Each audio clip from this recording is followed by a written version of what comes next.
Welcome to this week's VetVine Behavior Buzz.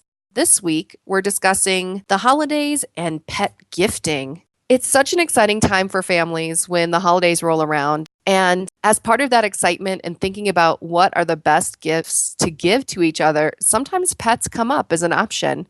That can be great if everybody is really prepared to have a pet in their home. However, a spontaneous gift of a pet is not a good idea.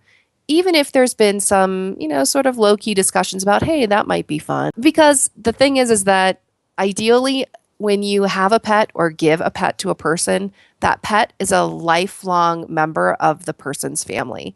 And that's the sort of relationship that people should enter into with as much information as possible and lots of prep.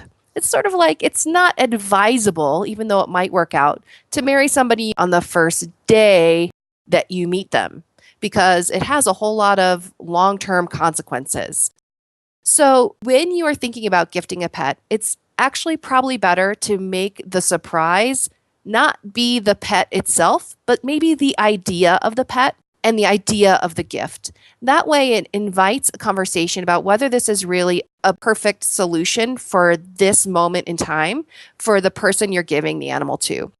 Remember, just because you think a dog, for instance, is a great gift, the recipient may not actually find the dog to be a great gift. And that's a problem because now we have an animal in a home where it wasn't really wanted, and that's not fair to anybody.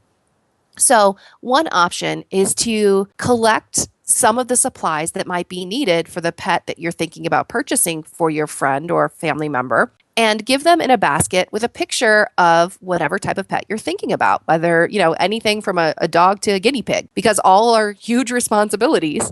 And then that can, one, be the surprise, and two, open up a discussion about, hey, is this something we really want to do?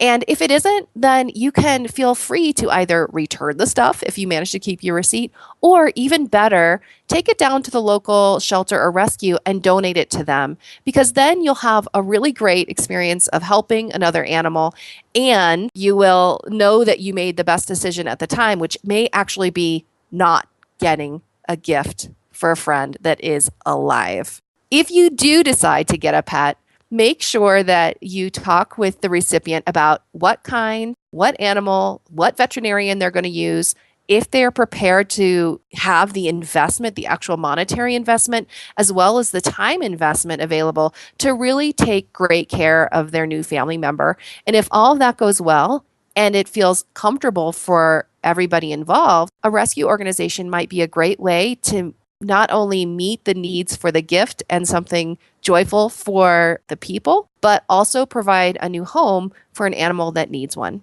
And that's this week's Behavior Buzz.